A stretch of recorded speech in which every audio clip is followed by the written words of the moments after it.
বড়দেরকে প্রণাম আর ছোটদেরকে অনেক অনেক ভালোবাসা। বাপ্পা স্বাগতা লাইফস্টাইল নতুন আরেকটি ব্লগে। কেমন আছো তোমরা সবাই? তোমরা এটাই ভাবছো তো, ব্লগের শুরুতে গাড়ি দেখাচ্ছে, বাইরে রাস্তাঘাট দেখাচ্ছে, নিশ্চয়ই কোথাও ঘুরতে যাচ্ছে এই সুন্দর বৃষ্টির ওয়েদারে। না গো, একদমই না। এই বৃষ্টির ওয়েদারে আমার ঘুরতে যেতে একদমই ভালো লাগে না। আজ খুব বাইরে বৃষ্টি হচ্ছিল তো, তাই ছেলেকে আজ গাড়ি করে স্কুলে দিয়ে আসতে হলো। প্রত্যেক দিন তো বাবাই ওর পাপার সাথে বাইকে করে স্কুলে যায়। স্কুল তো বেশি দূর নয়, বাড়ি থেকে ওই 10-15 মিনিট লাগে, তাই প্রত্যেক দিনও বাইকে করেই যায়। কিন্তু কিছুদিন যাবৎ গাড়ি করেই যাচ্ছে, এত বৃষ্টি হচ্ছে সেই কারণে।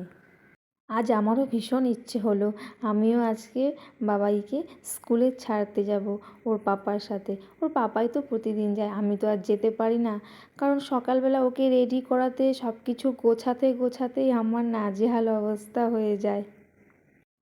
আজ বৃষ্টির কারণে বড়মশাই বাড়িতেই ছিল, ছেলেকে স্নান করিয়ে রেডি করিয়ে দিয়েছিল, ওই কারণে হাতে আমার একটু সময় হয়ে গিয়েছিল, তো আমিও চলে আসলাম।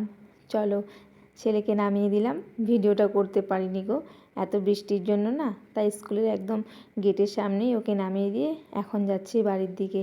দেখো রাস্তায় এমন বৃষ্টি হচ্ছে আর এত অন্ধকার, মনে হচ্ছে শীতকাল। শীতকালে যেমন কুয়াশা পড়লে যেমন লাগে ঠিক তেমন। আজকে অনেক দিন পরে বাবাইকে স্কুলে ছাড়তে গিয়েছিলাম। প্রত্যেক দিন তোর বাবাই ছেড়ে আসে বাইক দিয়ে, তো আজকে গাড়ি বের করতে হয়েছে, উপায় নেই।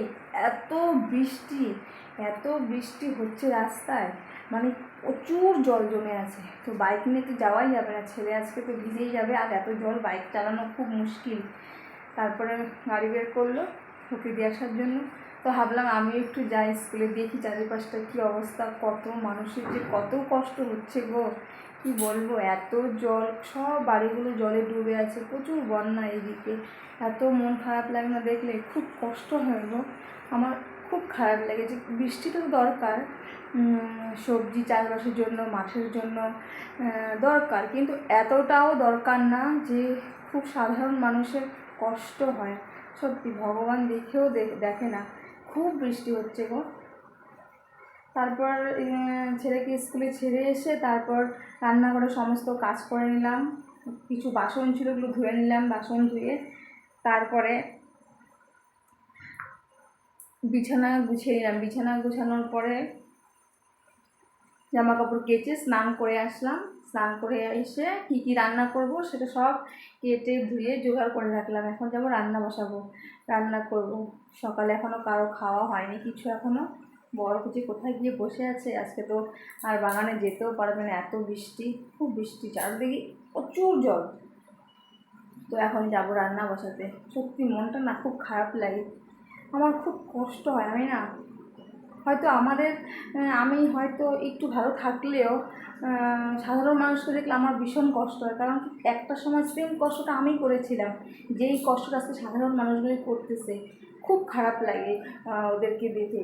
এত বৃষ্টির মধ্যে বাড়িঘরগুলো ডুবে আছে, বাচ্চাগুলো ঘর থেকে বেরোতে পারছে না, রান্না খাওয়ার কত কষ্ট, ভীষণ খারাপ লাগে গো। আমার জীবনের যে কষ্টের দিনগুলি ছিল, ঠিক সেই দিনগুলির কথাই আমার মনে পড়ে যায়। খুব খারাপ লাগে দেখে।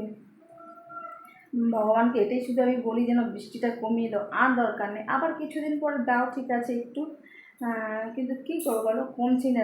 সারা রাত সমানে বৃষ্টি হয়েছে, এখন সকাল থেকে তো প্রচুর বৃষ্টি। আমাদের তো আজকে বাজারেও যায়নি, এত বৃষ্টির মধ্যে বাজারে যাবেই না, তো ঘরে যা ছিল ওইসবই আজকে রান্না করব। খুব বৃষ্টি হচ্ছে বাইরে গো, চুলগুলো ভিজা, শ্যাম্পু করেছিলাম, আগে রান্নাটা করে নিই তারপর চুলগুলো শুকোবো ফ্যান ছেড়ে। এই যে সয়াবিন সেদ্ধ করে আলু কেটেও রেখেছি, সয়াবিন করব। আর এখানে তো পেঁয়াজ রসুন নিয়ে নিয়েছি, মশলাও রেডি করে নিয়েছি মিক্সচার মেশিনে পেস্ট করে। আর সকালে করেছিলাম ধনেপাতা বাটা আর আলু সেদ্ধ, ভাতও হয়ে গেছে। চলো রান্নাটা ঝটপট করে নিই। আমাদের তরকারি আমরা একদম সাদামাটা করে রান্না করি, একদমই ঝাল দিই না, ওই জন্য কালার আসে না। আমার বর খেতে পারে না গো। সন্ধ্যা হয়ে গেছে, তো এখন কি টিফিন করব? বৃষ্টির দিনে বাইরে তো যাওয়া যাচ্ছে না, তাই এখন ঘরে থাকা জিনিস দিয়ে আজকে টিফিন করব।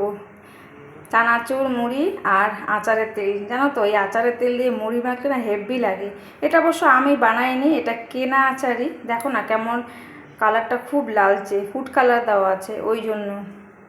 আর এখানে পেঁয়াজ নিয়ে নিয়েছি, আদা আর লঙ্কা কুচি, পাঁপড়ও ভেজে নিয়েছি। মুড়ির মধ্যে পাঁপড় দিব। পাঁপড় দিয়ে মুড়ি মাখলে না ভীষণ ভালো লাগে গো। তোমাদের কার কার ভালো লাগে? আমার তো খুব ভালো লাগে। আর একটু লঙ্কা দিতাম, আমার বর তো আবার ঝাল খেতে পারে না, তাই আর কি। চলো তাহলে মুড়িটা মাখা করি, খাই। তোমরা সবাই টিফিন করে নাও। এই দেখো, দুজনে মিলে বসে পড়েছি মুড়ি খেতে। কি ঝাল হয়েছে কি? ঝাল হয় নাই? আমার পর জানো, আলু সিদ্ধ খায় লঙ্কা ছাড়া, ডিমের অমলেট খায় লঙ্কা ছাড়া, মুড়ি মাখাও লঙ্কা ছাড়া। তরকারিতে তো ঝাল দিতেই পারি না। তোমরা তো দেখোই আমি যে তরকারি রান্না করি, কেমন সাদামাটা কালার, কি বলবো, আর কোনো কালারই নেই তরকারিতে। কিন্তু আমার এত ঝাল খেতে ভালো লাগে, তো এর জন্য আমি এখন ঝাল খেতে পারি না। ঠিক আছে, তাহলে মুড়ি খেয়ে নিই, তোমরাও করো টিফিন। ঠিক আছে, তারপর আসছি পরে, একটু পরে। ছেলে তো এখন চলে আসবে টিউশনি পড়ে, এখন তো ছেলে নেই, তো আমরা দুজনে বসে বসেই খাচ্ছি। ছেলে আসুক, ওকে আসলে আবার পড়াতে হবে, তারপর তোমাদের সাথে আবার আসবো। ঠিক আছে। ঠান্ডা ঠান্ডা ওয়েদারে রাত্রে খাবার করেছিলাম খিচুড়ি, পাঁপড় ভাজা আর বেগুন ভাজা। আমার ছেলে তো আবার খিচুড়ি খাবে না, তো ওর জন্য একটা পরোটা করে দিয়েছিলাম, সস দিয়েছি আর বেগুন ভাজা দিয়ে খাবে। জানো তো, আমার ছেলে খিচুড়ি খাবেই না, মুখে নিবেই না। বড় একটা বেশি ভালো খায় না, তবু অল্প খায়। কী ভাবছো আমি এত রাত্রে ছাদে আসছি কেন? গরম গরম খিচুড়ি খেয়েছি, ছাদে ঠান্ডা হাওয়া খেয়ে এবার শরীরটা ঠান্ডা করতে হবে না? না গো, একদমই তাই না। কি বলো তো, ওয়েদারটা অত গরম নেই যে ছাদে এসে ঠান্ডা হাওয়া খেতে হবে। এসেছি কিছু জামা কাপড় নিতে। তোমাদের ওদিকে জানি না কীরকম অবস্থা, আমাদের এদিকে তো নিম্নচাপ, টানা 10 দিন থেকে বৃষ্টি হচ্ছে। আমি প্রতিটা ব্লগেই সেটা বলে যাচ্ছি। তো এখন আসলাম কিছু জামা কাপড় নিয়ে যেতে, যেটা ইমার্জেন্সি আমার লাগবে। ছাদের অবস্থা দেখেছো? পুরো দোকান। সেই কারণে ভাবলাম যে যেগুলো ইমার্জেন্সি লাগবে সকালে, তো ওকে কিছু জামা কাপড় নিয়ে যদি একটু ফ্যানের নিচে দেওয়া যায়, সারা রাতে তো রুমে ফ্যান চলবে, তো কিছু যদি ফ্যানের নিচে দেওয়া যায় তাহলে শুকিয়ে যাবে। বলো, 10 দিন থেকে যদি বৃষ্টি থাকে, জামা কাপড়গুলো তো শুকোয় না, আর যেগুলো শুকোয় সেগুলো গন্ধ হয়ে থাকে, ভালো লাগে না। তাই ভাবছি কিছু নিয়ে যাই। এখন বাজে রাত্রি 11টা। খেয়ে দিয়ে রান্নাঘরের বাসন কোসন ধোয়া হয়ে গেল, ধুয়ে রান্নাঘর পরিষ্কার করে, গ্যাস মুছে, বেসিন পরিষ্কার করে একদম কমপ্লিট। আমি সকালের জন্য কিছু রাখি না। সকালে আমার উঠে জাস্ট ছেলের টিফিন বানানো শুরু করে দিই। রাতে সব করে রাখলে না ভালো হয় গো, সকালে খুব অসুবিধা হয়। তো আর ভিডিওটা আর বেশি বড় করব না। তোমাদের যদি ভালো লাগে তাহলে একটা লাইক করো, আর ভিডিওটা কেমন লাগলো সেটাও কমেন্ট করে জানিও। হ্যাঁ, প্লিজ সাবস্ক্রাইব করো। তোমরা ভালো থেকো, সুস্থ থেকো, সাবধানে থেকো। আর প্লিজ ভিডিওটা কেমন লাগলো অবশ্যই কমেন্ট করে জানিও। টাটা।